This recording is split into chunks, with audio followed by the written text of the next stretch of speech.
Hi, hello, welcome to IS Factors Daily Mains Challenge, and this is day 11 with me, Arjun R. Shankar.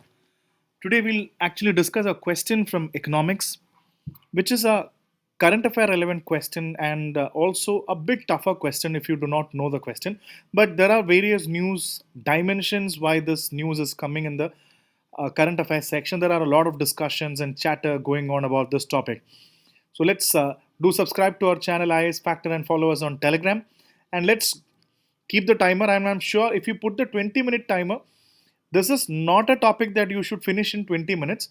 But in order to write, you can maybe research for 20 minutes, but reserve this topic as a topic for larger discussion, larger study, because it's not something that you should limit definitely to 20 minutes. But for the sake of the question, you can work on that. So here we go to today's topic. It's International Monetary Fund and Forex Management, because a lot of articles regarding IMFs is going to reclassify India's foreign exchange regime as rupee is turning volatile. So IMF will reclassify India's exchange rate regime to include references like various things like crawling peg. So you need to get a lot of basic understanding regarding the topic. So first of all, take a look. IMF is the news because IMF is going to alter classification of India's foreign exchange forex framework, and even Pakistan's economic crisis is driven by corruption, says IMF.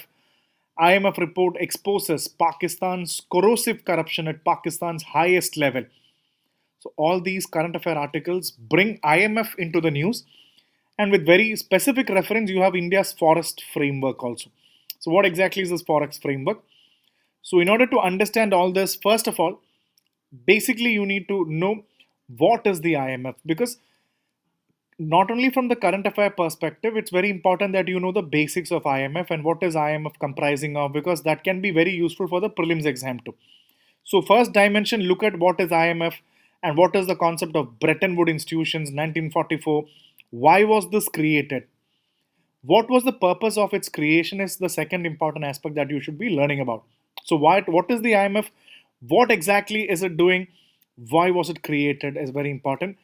And why was it created? And also one thing that I've not written here, please try to find out the difference between IMF and World Bank.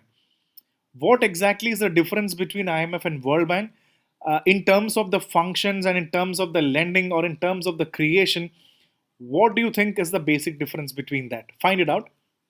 And you should know the functions of IMF, International Monetary Fund. Where is it located? What are the functions? You have the monitoring function, surveillance function, lending function. And similarly, we have major facilities. These are all important questions and areas that need to be prepared for prelims too. What is the SBA, EFF, RFI, PRGT? Standby agreement, extended fund facility. EFF is very popular. It appears in the newspaper. What is their RFI? What is PRGT, Poverty Reduction Growth Trust? Find out few things about this major facilities that IMF has. And what is the governance structure? Like, what is the important structure of that hierarchy? The board of governor, executive board, and most important, there is something called the voting share.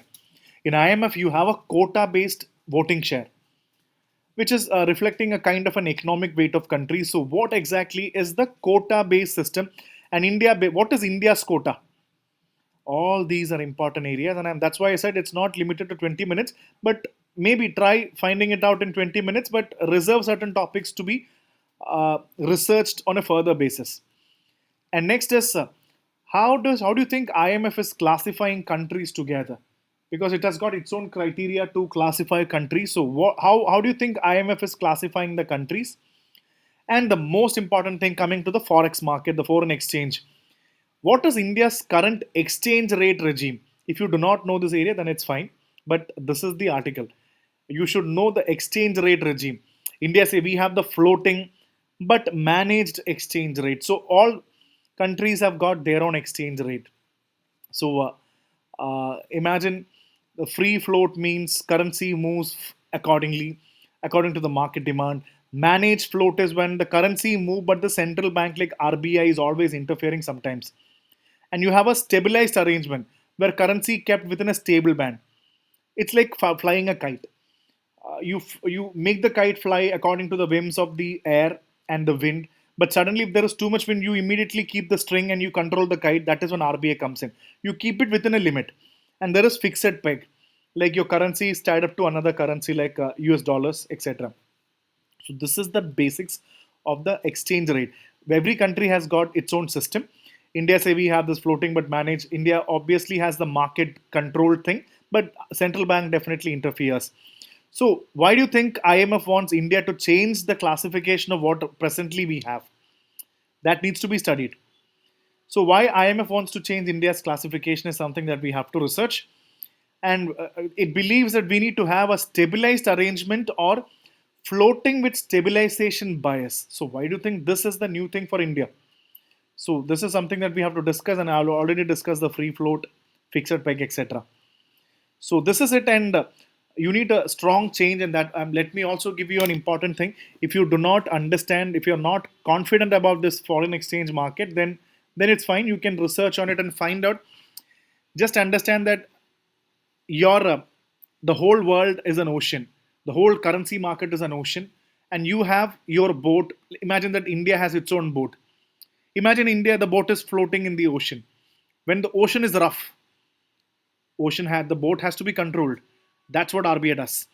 And when the winds are very difficult, every now and then, according to the winds in the ocean, the boat needs to be protected. That is what the RBI is doing. The countries, the finance, the central banks are doing. So if you do not know, find this out and maybe take the question. Uh, 2 pages, 150 words, 10 marks. Here we go. Briefly explain the role of IMF in global financial stability. So, what is IMF doing? And in this context, describe why IMF is considering a changing classification of India's foreign exchange framework. So, two parts of the question. First, you need to write an introduction. Then you'll write the body. Firstly and lastly, you'll write the introduction and in conclusion very small. And in the body part, two parts. Explain first. You'll explain the role of IMF in global financial stability. Second, why do you think IMF is suggesting a change, a classification change for Indian foreign exchange? You'll finish off that. Okay, so keep researching and try to find out the answer. I know this is a bit a difficult question because when it comes to economics, people find it very difficult, but do your research properly and I think you will definitely be able to answer this.